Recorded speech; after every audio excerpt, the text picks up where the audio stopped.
Thank you. Thank you very much.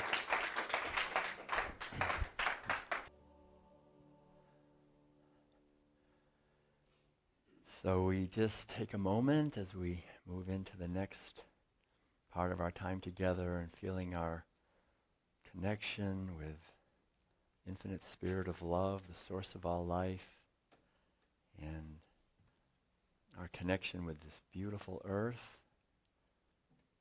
and all that the earth represents, the infinite healing power, nurtures all life.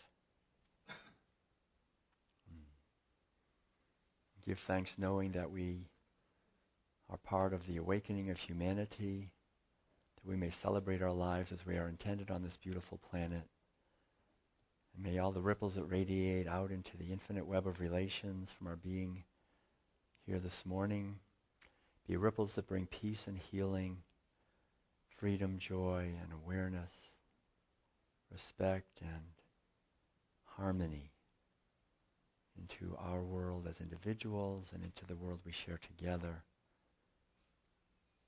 for the benefit of all living beings, the past, present, and future. And I'd like to share a short piece of music now, and this is a melody that came when I was doing some citizen diplomacy work with Russia back in the early 1990s, 1990 actually was, and it's called The Garden. Enjoy.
Thank you. Thank you very much.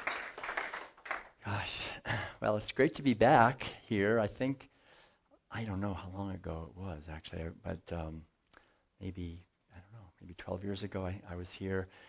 And it's really wonderful to remember, I think, when we're gathered together this morning, that we're part of a larger movement. The Unity movement is really worldwide. And Madeline and I have had the blessing over the last 25 years to travel full-time to Unity churches around North America primarily, but also Australia, Europe, the Caribbean, and so forth. And see this movement as it continues to grow and expand. I think in many ways it's a healing force that's unique in the sense, and I think it's one of the healthiest movements in our society today, in the sense that it's really based on this idea of inclusion. In a sense of including all the paths. We don't have this idea like I had when I was a kid growing up that we had this one right way, and if you just believe our creed, you'll go to the special heaven that God has just for us, and everybody else is wrong, but we're right, That leads to so much conflict, and I think it's based on a fundamental delusion. And how many of you have been to Unity Village itself? Where some of you have been, some of you, yeah. If you have a chance to get there, it's really a beautiful place. It's kind of like if once in your life, like Mecca, if you can get to Unity Village, if you're a Unity. Because Madeline and I, whenever we go there, we're always struck by this feeling of the humility and dedication of Charles and Myrtle Fillmore to creating a sanctuary for healing for animals and for human beings. It's a beautiful place. It's a wildlife refuge. It was always, for years, was Unity Farm. They had orchards and grew food for people, and there's the prayer tower with a light that never goes off, and there's this constant sense of affirming the truth that we are part of a movement that sees the light in all the world's traditions and the wisdom traditions. So there's this sense of honoring the Asian traditions and all the other traditions, and really at a deeper level, there's that basic responsibility really on us as individuals to connect more deeply with our intuition, with our inner wisdom. And this is, I think, very healthy. Not that someone else is going to step in and save us, but that we ourselves are here to awaken. And Charles Fillmore is kind of famous for his saying that he wanted, in his life, to go straight to headquarters, to get his understanding. And by that he meant, ask Myrtle. No, I'm just kidding. By that he meant, connect with the intuition, right, with his own inner wisdom, have a direct connection with headquarters, but it's within ourselves. So that's what I'd like to talk about this morning. Awakening your inner genius is really about awakening and reestablishing, I think, and reconnecting with our ever-present inner intuitive wisdom. And I think we all know in our bones that there's no greater gift, actually, in our lives than an inner knowing that we can learn to connect with and rely upon to live our unique life. And I think that's really the greatest gift that intuition gives. It gives us our life. That we each, and I think we know this in our bones, each one of us has a unique opportunity, that human life is a precious opportunity. We're only here for a few decades on this planet. So what do we do with our time while we're here? And that there's something very, I think, essential in understanding what all the great spiritual teachers have said, which is that as we learn to quiet our mind and connect more deeply with an inner guidance system that we can learn to rely on and trust, that can guide us to live our life. And that doesn't mean that our life will never have any challenges and will just be a bed of roses. But what it does mean is that we're living our life. And I think whenever we're living our life, there's a fundamental sense of joy, of gratitude for another day. And it's important, I think, also to realize that we're all born into a culture that does a lot to keep us from doing that, right? That we're basically bombarded from the time we're little kids with messages from all sorts of places, from our parents, from our teachers, from our ministers, not Reverend David, but all the other ministers, and basically, telling us to live this way, that way, and so we just sort of soak all that in, and it becomes kind of like this inner program that just propels us along to live our life just as an expression of our culture. But I think we know, like Gandhi emphasized this idea that we can never have positive social change without positive personal change. So if we're going to create a more just, equitable, harmonious, peaceful, free, abundant world for ourselves, which I think is really essential today, then it's not about changing the outer world. It's really about changing ourselves. And this is where intuition comes in, where we connect with our inner wisdom and begin to manifest that ourselves.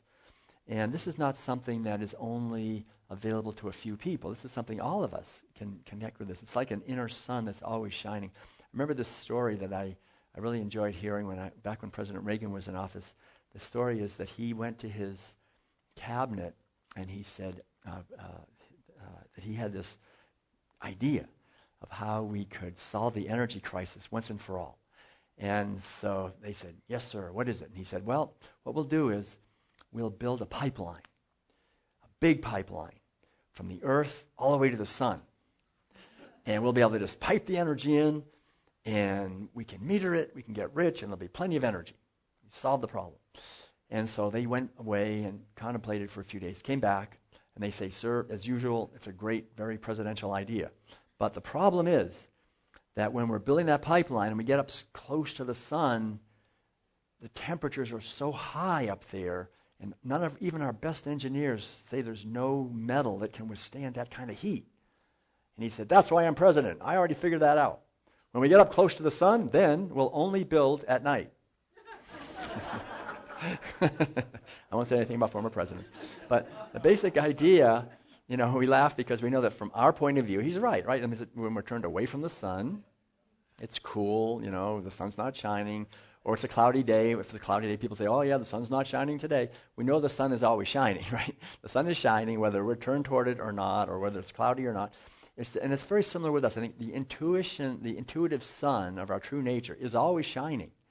We have, in many ways, though, adopted through the wounds that we've all received, through the programming and through all the blaming and shaming and who knows what, we've kind of learned to kind of put some clouds up and we kind of, use our own conditioning and all of that. And so the idea is to, in a sense, remove the obstacles to the free flowing of our intuition.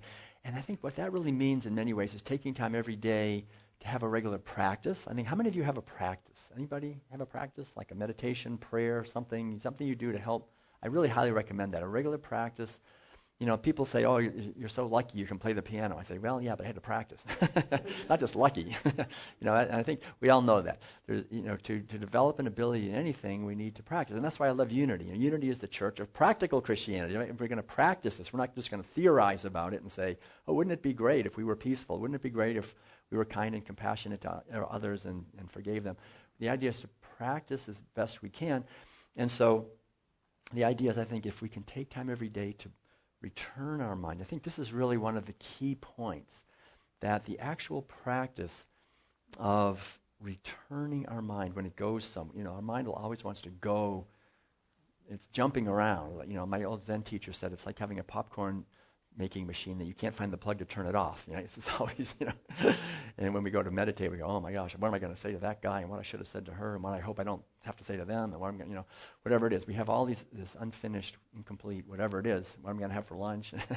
So the idea is to practice returning so that we establish a relationship with our consciousness, with our awareness, so that we can begin to ascertain what's really coming from us and what's coming as part of this program, this cultural program, this whole accumulation, what my parents think, what the Walmart ads say I should buy, all these things. This is the voice that's constantly going. And if we identify with that, we identify with being a fundamentally separate self that has these desires and these ambitions and all of that. And then that means we have to manipulate others to get what we want and keep away what we don't want. And that means struggle. That means competition. It means suffering, basically. That, in the Buddhist terminology, that basic conviction that I'm a fundamentally separate self, having to get what I want and keep away what I don't want, that's called samsara. Samsara means suffering that never ends.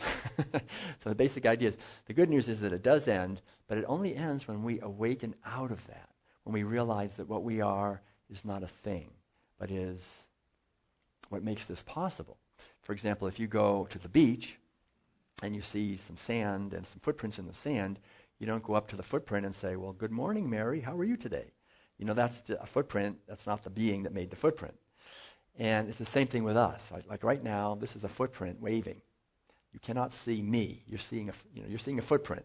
The being is not visible, is eternal, is of the nature of infinite awareness and light and self-existing radiant light. That's our true nature. We see these manifestations, and we're raised in a culture that shuts down our awareness and makes us self-identify with the footprint. We're not the footprint. And so when we can somehow get out of the box and see others, not just the outer form, but see the life that really makes them possible, then we become healers. We begin to see the truth. We see the best in them. We see the eternal light in them. And when we do that with ourselves and with others, we tend to bring out the best, and we tend to create healings in our world because we're not focused on the outer level of delusion of being a fundamentally separate self with these various problems. We see the life that makes this possible.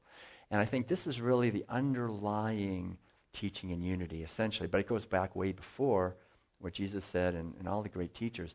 I just want to close with a short story. In my own life, I remember being born and raised in Concord, Massachusetts, which was kind of interesting because there was the American Revolution that started there. I remember April 19th was Patriots Day, so my father would put on his Minuteman outfit, and we'd get the gun off the wall, and we'd go down to the Old North Bridge, and these other guys were dressed up like redcoats, and we'd send them back to Boston, and we'd shoot at them, celebrate the revolution. And the basic idea was, if you have a situation that's not working, you should change it. But then in the 1800s in Concord, there was the Transcendentalist, in a sense, a revolution. The movement there was. So I was born in Emerson Hospital and learned to swim in Walden Pond and went to Thoreau School and Alcott School. But there was this whole feeling of the Transcendentalists, and they were really the first ones in North America to bring the teachings of Asia here. So Thoreau, for example, in the 1840s had the largest library of books on Taoism and Buddhism and Vedanta and Hinduism and so forth. And so they were bringing in these ideas to this soil of God as equally female as male. Oh, wow, that's interesting. Or the idea of God as infinite mind from the Buddhist tradition, or God as an infinite principle from the Taoist tradition that we can live in harmony with. I remember in college reading this stuff. I was in Maine, and thinking, God, this is so interesting. And then there was this one book that really fascinated me because it kind of summed it all up. It was a book, maybe you've heard of it, called Cosmic Consciousness by a guy named Richard Buck from Canada. But he said basically that most people have attained what he called self-consciousness. That's basically this where most of us are at, where we think of ourselves as being a fundamentally separate self, like I talked about earlier. But he said certain people like Jesus and the Buddha and great sages and saints and mystics and poets and so forth, both men and women through the ages, had attained what he referred to as cosmic consciousness, which is essentially a qualitative leap beyond self-consciousness, where instead of being just sort of this petty concern for myself, there's this basic sense of living to bless the world and a sense of the loss of the fears of death and of my own interests, and living life from this level of a moral elevation and illumination. So anyway, the point he said is that it is the destiny of humanity for all of us to attain cosmic consciousness. That's really our purpose on this planet. It's not just to be sort of stuck in self-consciousness the whole time, but to attain this higher level of consciousness. And these great teachers were here as examples of this. And so I remember going home and talking to my parents and saying, Dad, Mom, do you know about cosmic consciousness? Now, that's why we're here. We're not here just to, work a job and make money and all that stuff. We're here to attain a higher consciousness. And my father said, well, son, we spent a lot of money on this education for you there, and I'm not sure how this is going to help you get ahead in the world. But actually, to my delight, my younger brother Ed, when I talked to him about it, he said, yes, that is it. We should attain cosmic consciousness. What else is there to do? That's the most important thing. So as soon as I graduated from Colby, Ed and I kind of put our heads together. We thought, okay, now what do we do now? We want to attain cosmic consciousness. So what do we do? What do we do? So then we thought about it for quite a while, and then we hit upon, we knew what to do. We knew what to do. What you do if you want to attain cosmic consciousness is very simple. You go to California. We thought, basically, if we could get to San Francisco, this was 1975, it was definitely cosmic consciousness in California. So we headed off. I remember, heading west. We went down the driveway of our house, had some fresh baked cookies from my mother. We headed west, we walked. After about, I'd say, a month of working our way west, we got as far as Buffalo. Buffalo, it was already October. It was freezing. I remember thinking, well, I have a bachelor's degree from a good school. I think we better head south. So we ended up walking down through upstate New York into Pennsylvania, all the way across Pennsylvania into West Virginia. We got into West Virginia. They said, boys, you're in the Bible Belt. I didn't know what that meant, actually, but I found out pretty quickly what that meant. That meant they try to save you every night. Every chance they get, they try to save you. But anyway, we were doing this meditation on Ramana Maharshi on who am I, and trying to go deeper and deeper with this question, and we were working our way through the Bible Belt. And we get down through West Virginia into eastern Kentucky and across Kentucky into Tennessee. And we actually ended up for a while in a community called The Farm. And The Farm in 1975, south of Tennessee, Nashville, was the largest hippie commune in the world, about 1,000 people, and they were pretty much all from California. So we said, thanks for meeting us in the middle here. So we were there for a while. And then we continued on, and we kept walking south. We ended up finally walking to Alabama, and ended up in a Zen center in Huntsville, Alabama. You probably think I'm lying, but there was a Zen center in Alabama. And we lived there for quite a while, and then eventually got to San Francisco, and eventually ended up in a Tibetan Buddhist meditation center, and then Zen centers, and then eventually ended up as a Zen monk in Korea, shaved my head, lived as a monk, meditating a lot, thousands of hours of that, and then eventually came back, got my PhD at Berkeley, taught college for quite a few years in the San Francisco Bay Area, and then had this idea of just traveling and speaking at Unity churches. And that was 25 years ago. We're still doing it. I can't believe it. But it's been a wonderful movement for us. I mean, it's been a wonderful 25 years because I think in many ways Unity is a movement where we're really, it's very precious. We're free as individuals to connect and authentically with our own spirituality and spiritual nature. And as a community, we're supporting each other in that. And I remember when I was on that walk with my brother, this was something very interesting because we were walking and we didn't know where the next meal was coming from. We had no money. I mean, the little bit that we had, we gave it away because if you have to carry it, pretty soon it's like, I don't think I need that anymore. So we're down to pretty much nothing. And I remember walking along these little roads in the middle of nowhere, and I for the first time in my life, I think, or since I was very young, I would have these waves of joy just washing over me. And I think that's our true nature. When we're connecting somehow with our intuition and living our life, then we'll feel the sense of joy, this deep joy that doesn't need any reasons in the outer world, because we had no reason in the outer world to be happy. We were not following orders. We were not doing what we were supposed to do. We had no security. We had no anything, but we were living our life. And I think all of us, as we connect with our intuition and let that guide us to live our life, we will feel the sense of joy and gratitude because it's our life. And when we do that, I think we create a field around us that naturally helps other people do the same thing. And then when we create a whole field of people who are doing this, a whole community, essentially, like a Unity congregation, then we create a field that is much larger. And I think there's no greater gift, actually, we can give the world than to come to this planet and to be that force, because every generation needs people who will bring the teachings through to the next generation. The teachings of liberation, of intuition, of inner peace and kindness, compassion, awareness, abundance, to really speak and live the truth. And so I want to thank all of you, because I know that if you somehow found your way into this room right now, you're already on this path of questioning the official stories in our society and connecting with your own intuition to live your life to help bring healing to our world. So I'd like to, thank you all for joining us. Bless you all, and I send my love. Thank you. Thank you so much. Thank you. Thank you.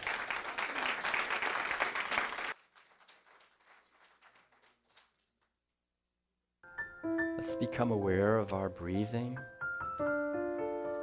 letting go into this present moment. The only holy moment is right now.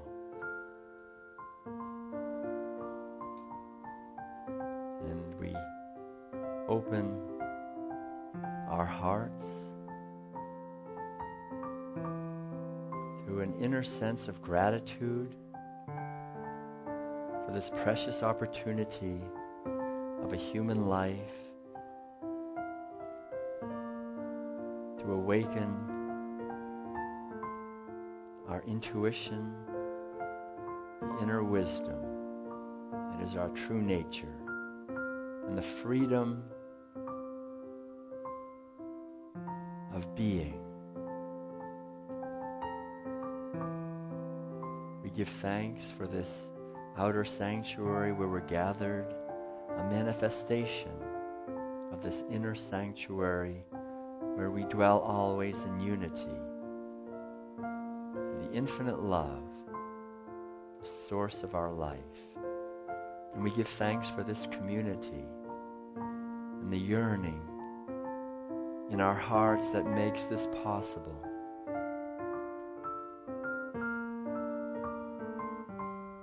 We give thanks for all the teachers in our life, all the teachings of all the traditions, for this beautiful earth, and the whole community of life here, for the forests and rivers, the mountains and oceans, the birds and fishes, all creatures celebrating their lives, and the whole human family on a journey of awakening.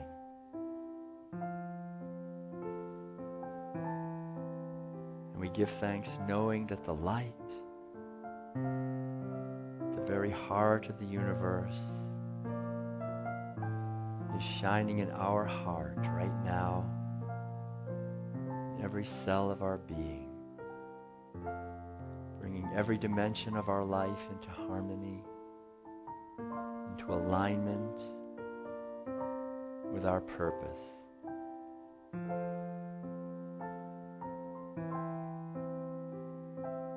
May all beings be happy. May all beings be free. May all beings be at peace. And may we continue together to build a more enlightened society. A world that cares for everyone, that reflects the inner Christ truth,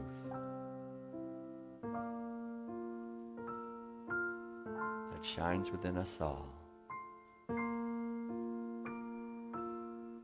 Through the power and presence of the infinite Spirit, we give thanks knowing this is so. And so it is.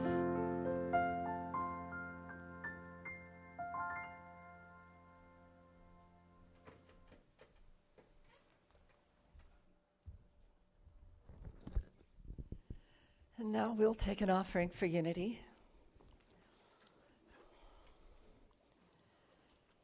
Together, please. Divine love blesses and multiplies all that I have, all that I give, and all that I receive.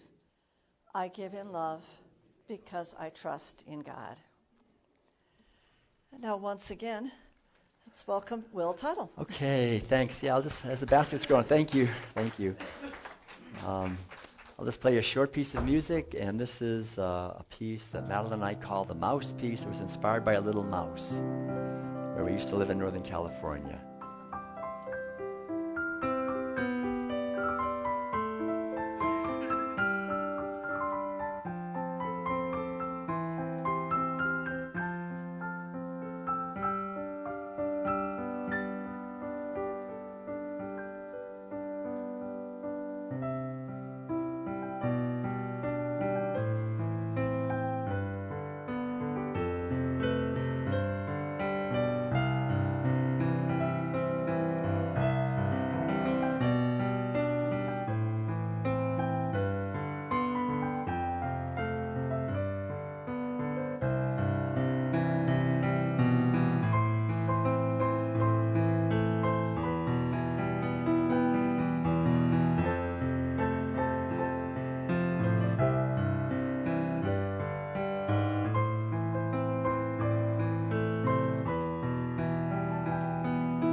All right, thank you.